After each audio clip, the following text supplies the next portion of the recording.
ইচ্ছে তো অনেক, আপাতত যদি জীবন থেকে পালিয়ে যেতে পারতাম। মৃত্যু কতটা নিশ্চিত! আল্লাহ তাআলা আমাদেরকে মৃত্যু নিশ্চিত করে দিয়েছে।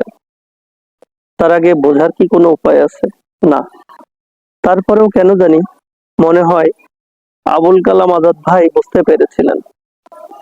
এর জন্যই তো সে নিজে থেকে পালিয়ে যেতে চেয়েছিলেন।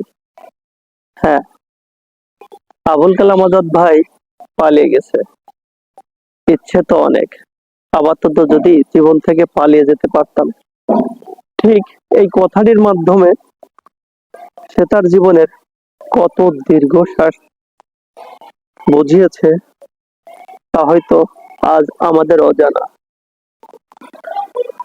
জীবন নামক এই যন্ত্রটি বা এই গাড়িটি চালানোর জন্য তাকে যে কত পরিশ্রম করতে হয়েছে তা হয়তো আমাদের অজানা। তার মনের মধ্যে যে কষ্টগুলো চেপেছিল তাও হয়তো আজকে আমাদের অজানা। মৃত্যু কতটা নিশ্চিত! বিধাতালা আমাদেরকে মৃত্যুর সাথে আলিঙ্গন করতে বলেছেন, মৃত্যুকে মেনে নিতে বলেছেন। আমরা কি মেনে নিতে পারি? না, আমরা কোনো সময় পারি না।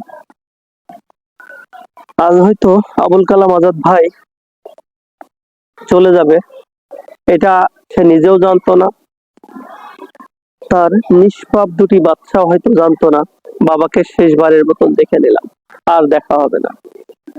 সে হয়তো বাড়িতে বেরোনোর সময় ভাবছিল আবার বাসায় ফিরবো, বাচ্চাদের সাথে ওয়াইফের সাথে দেখা করব। তার ওয়াইফের আজহারি আজকে সারা দেশকে কাঁদিয়ে ফেলছে। আর যে কোনোদিনই দেখা হবে না, হবে না কোনো কথা। বাচ্চা দুটো বাবা বলে আর হয়তো ডাকতে পারবে না। এ যে এক কষ্টের আক্ষেপ।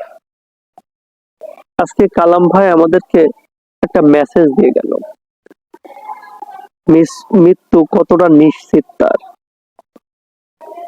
মৃত্যুর জন্য প্রস্তুত হতে হবে তার। আমাদের জীবনের কর্ম ভালোভাবে করতে হবে তার। সত্যি ওই পরিবারটির দিকে তাকালে আজকে কষ্টে বুক ভেঙে যাচ্ছে। মৃত্যু কতটা নিশ্চিত! নিশ্চিত এই মৃত্যুকে আলিঙ্গন করতে আমাদের বড়ই কষ্ট হয়, বিশ্বাসই করতে পারি না।